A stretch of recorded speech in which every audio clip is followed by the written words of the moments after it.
Well, as these events progress with the kind of debt collapse, because so much of the equity markets are based on credit and leverage, eventually companies like Coca-Cola, whether you have a boycott or not, people are not going to be able to afford those products, or they're going to reject them. I mean, I think people were telling me, and I haven't been to Iceland, but I understand that their lifestyle has changed dramatically, and they've kind of looked inwards. And I think that's a common response that people have when their nations undergo a sort of cataclysm like that. Well, you have what I call the phenomenon of fake deflation and real inflation. Mm-hmm. So fake deflation are the hundreds of billions, trillions of derivative contracts that are floating around in the system that are whipped out every time the banks need a bailout, and they threaten with systemic collapse. And they say, "Oh my God, we just found another $200 billion in derivatives." It's like a black hole. Whoa! Give us another $100 billion, or we're going to blow the whole thing up. The suicide banker, jihadi banker, phenomenon we saw most prominently with Hank Paulson in front of Congress in 2000. Max, I'm sorry to interrupt you. Let's give you a call right back because your audio is kind of breaking up, and maybe that'll fix it. Okay.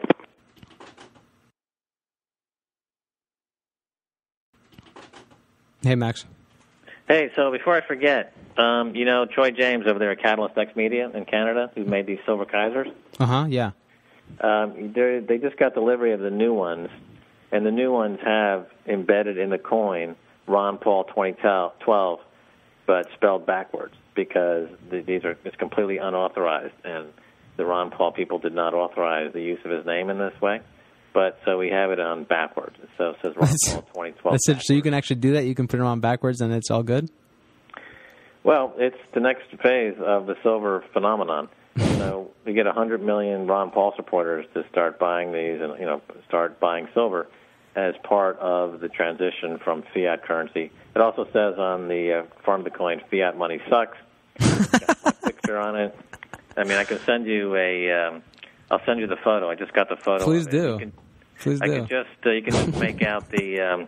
It's very small. You can barely see it, but it says Ron Paul 2012 backwards. And this is the special coded edition of the Silver Keiser. That's great. He's minting. This is a 1/10 ounce, so he's going to mint 10 million of these. Wow. So we get 1 million ounces. Wow. And we're trying to get them into the hands of people all over the world. So all of these disparate uprisings in Spain and in Ireland and in Greece and in the Mideast, North Africa, and as it spreads all over the world, we're trying to get these silver Keisers into people's hands because this is their only protection against the fiat money terrorists. Well, can you for those of our listeners who may not be familiar with the SLA, the Silver Liberation Army, and the movement, can you give them a brief kind of synopsis of where that came from, kind of when you started that, where it originated, and what the goal is there, and how. And if you can also talk about because a lot of people have heard about silver recently when it kind of was going.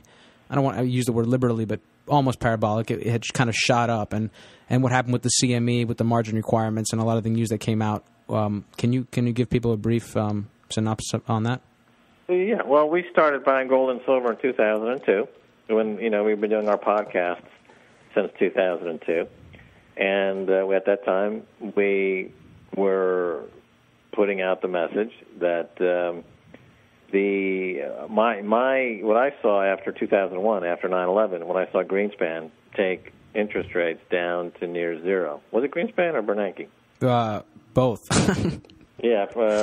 Who was on it? When they took it down to that level, and this was after the .com blew up, and then I realized it was Greenspan. This was going to be hugely positive for precious metals because they were going to just keep flooding the system beyond the capacity for the system to contain this credit. And now we've seen what happened. The system is so loaded with debt that, I'll give you an interesting statistic. The amount of oil it would take to burn to create the GDP sufficient to pay off the interest on the debt of the derivatives doesn't exist in the ground. Mm-hmm. Burning the remaining 1 trillion barrels would not create enough GDP growth to pay the interest on the outstanding debt of the derivatives. So it's a virtual impossibility based on any kind of model of GDP growth that the debt will ever be paid. So therefore, all fiat currencies, just by that alone, axiomatically are toast. Yeah, that's just one data point of many. So, but this all became very clear at that time. So we started buying gold and silver, and when you say we, you're talking about Stacy, you and Stacy? Stacy and I. Stacy and I have been doing our podcast, right? And we've been putting this message out, and talking about it to people in our podcast. And that's your Truth About Markets podcast that you have. Truth About Markets has been going on. We just did our 1200th episode. Saw that, yeah. So we've been doing this for that since that period of time, and we've been talking about the real estate collapse and all these bubble collapsing and gold and silver, and we've been talking about it. And it's gotten a lot of momentum because every year, it's been averaging 21, 22% gains now every year since then. And as it continues to build momentum, you get more and more people interested. And so this got very interesting at the end of last year when I was on the Alex Jones show and talking about the crash JP Morgan buy silver became a Google bomb on his show. And talk about that. What is it about JP Morgan's short position that makes the silver buy or long position such a dangerous kind of a weapon against the banking system?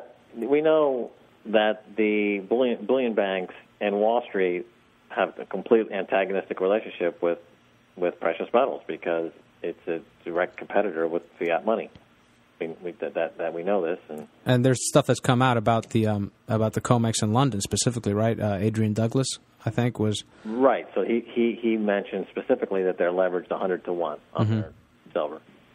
So and the tricks that they use to keep the precious metals cheap are the same tricks that they use across the board to keep naked short selling, for example, is something we see all the time in stock and securities all across the spectrum. So this is just one technique that they use. In the case of JP Morgan, a lot of the numbers are not published, and it's off balance sheet, and it's over-the-counter derivatives. But you can kind of ascertain that they've got this hefty naked silver short position. In part, they inherited from Bear Stearns as well, who was a big player in this. Have they just been rolling that over? Because I've heard that also. They've just been rolling that position over since then. That's the idea. That it's in their interest to do so.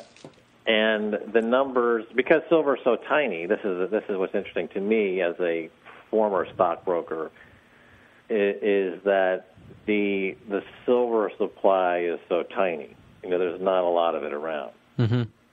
And so that kind of industrial strength market manipulation applied to a teeny tiny little silver market is potentially dangerous for the person doing the manipulating. If you get lots of people to buy physical silver, then they're going to be smoked out of that position, and they're going to have to start covering their short. And likewise, it makes it an easier market to manipulate when things are good. And also, a lot of people don't know silver is essentially a byproduct metal. Right? So that affects the supply as well in terms of flexibility. I'm sorry, I didn't hear that. The silver is a byproduct of other mining operations. It's not like it's very different from gold. So there are supply side issues for silver. On the supply side, exactly. So it's primarily the byproduct of other industrial metals, gold metals. You have that silver is a byproduct. There's very few pure silver miners. And what's interesting, I was just looking at this, is that the demand for solar panels for silver in the last couple of years is now up to 100 million ounces a year, and it grew like 100% in the last 3 years. This is an unbelievable demand. So this plays into the whole energy story as well, and peak oil and peak energy stories. So you've got the silver demand on the solar panel side is exploding, plus so the demand side is really explosive. And then if you get this retail kind of base, this global base, these people around the world who are protesting against the banksters, if you name a bank, JP Morgan, you give them something to do, buy silver, you explain that it pressures them, it became a viral message, and it it became quite big. You know, you got huge response, and people in all the campaigns I've been involved with, this is the one so far that really people understood. You know, quite quickly they got it. I was amazed at how actually it coincided. You know, you want to use whatever term, coincided very closely with your appearance on the Alex Jones show. I mean, it really shot up after that point. Well, I think, yeah. I mean, you know, if I put my stockbroker hat on, you know, I had trouble getting through 20 for a long time. Mm-hmm. It was, and then it got to 26 and change when I was on the Alex Jones show. So it was already breaking through a lot of stops. Mm-hmm. You know, the momentum was already kind of kicking in. So it was at that point becoming unhinged, you know, on the upside. Right. And so you know, a lot